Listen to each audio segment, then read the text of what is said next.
The hadith states, on the 23rd of the month of Ramadan, there will be a grand call in the heavens. Jibreel will make that announcement that the Mahdi has now reappeared or is about to reappear. People are getting ready. Go 3 months forward, on the night of Ashura, in Masjid al-Haram, the Imam alayhi salam is waiting for the 313 companions to gather. All the 313 from around the world, they gather in Masjid al-Haram. Allah takes them there. He shows them how to get there on Laylat Ashura. Now Jaysh al-Sufyani, the Sufyani and the evil powers, they're looking for the Mahdi. They're waiting for him. Any minute he's going to come out, because Jibreel made that call. The Imam is in Mecca. He prays Maghrib and Isha Jama'ah with the 313. Then Imam al-Baqer alayhi salam tells us this. Then he puts his back towards the Kaaba to face the crowd, and he gives a speech. Even the text of the speech, brothers and sisters, has been documented in our books. And Imam al-Baqer says what the Mahdi will say. What he will say to the world. Read his speeches. They're beautiful. They give you hope. They give you faith. And then towards the end of his speech, the Imam alayhi salam, he reminds the world of his grandfather Abi Abdullah al-Hussein. ألا يا أهل العالم أنا الصمصام المنتقم ألا يا أهل العالم إن جدي الحسين قتل عطشانا. He says this to the world. So the 313 are now surrounding the Imam. His movement begins. Who hears? Sufyani. Sufyani hears that the Mahdi has now emerged from Mecca. Sufyani sends an army of 70,000 people, an army of 70,000 strong men to go and fight the Mahdi. They come from the Syrian region. They go south to Medina. So they hear the Mahdi has appeared where? Mecca. Mecca is where to Medina? It's to the south of Medina. So the Sufyani sends his powerful army and he tells them, go to Mecca and assassinate the Mahdi. That 70,000 strong army leaves Medina. By the way, you know what they do in Medina? They desecrate the city. There will be some challenging days.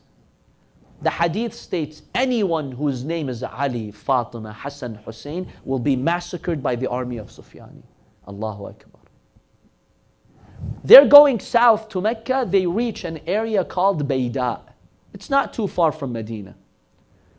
One day Rasulullah sallallahu alayhi wa alihi was standing on Bayda, the land of Bayda. He looked at the land and he cried. He told his companions, my companions, one day an army here in Bayda will try to go and kill the Mahdi when Allah subhanahu wa ta'ala will destroy them.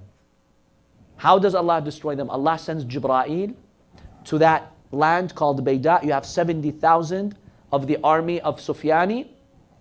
With his wings, Jibreel with his wings, he splits the ground open. The ground swallows the 70,000.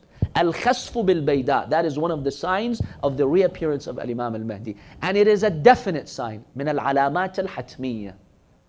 So Allah subhanahu wa ta'ala gets rid of that army. So Al-Imam al-Mahdi ajjalallahu ta'ala farajah, he waits the following day, which is now the day of Ashura. He waits for 10,000 supporters. That is the next inner circle of the Imam.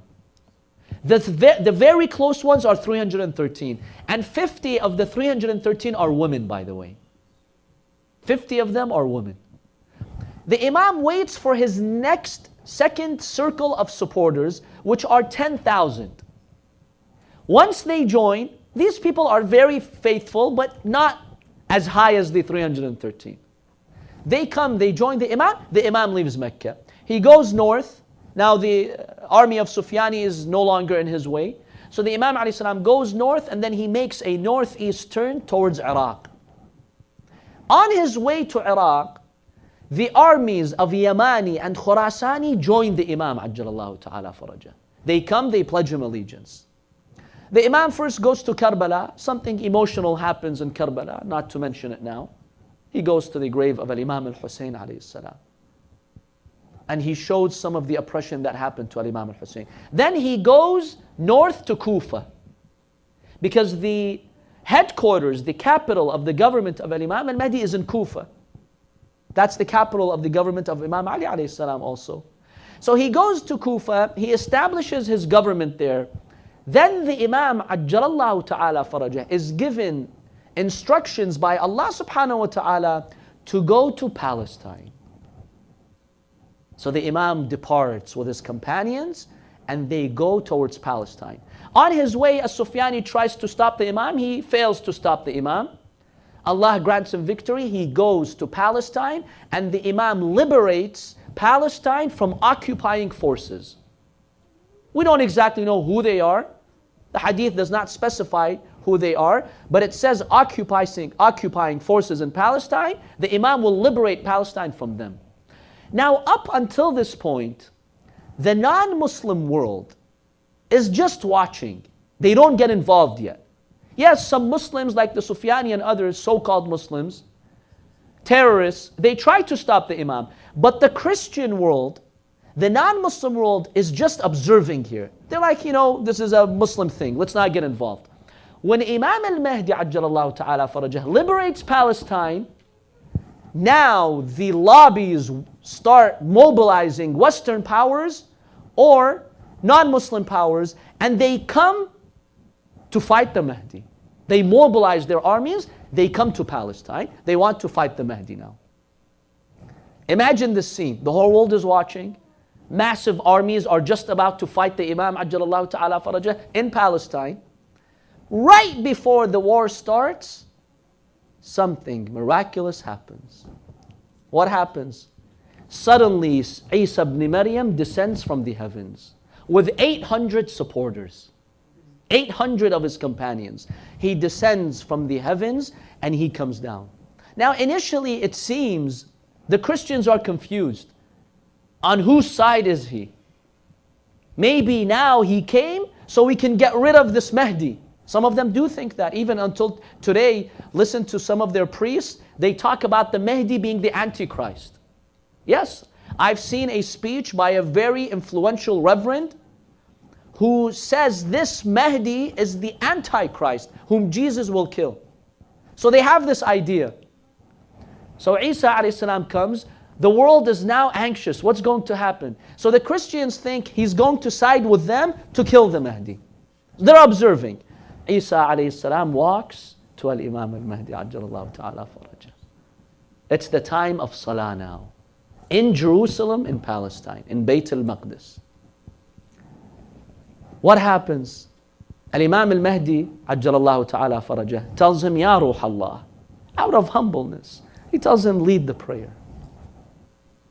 Isa alayhi salam puts his hand on the shoulder of the Mahdi and he says, you have a greater right to it, Ibn Rasulullah. You lead the prayer. Al-Mahdi stands, Allahu Akbar. Isa ibn Maryam stands before him and he prays behind him. When the Christian world sees Jesus praying behind the Mahdi, they all join forces to support Al-Imam al-Mahdi ajjalallahu ta'ala.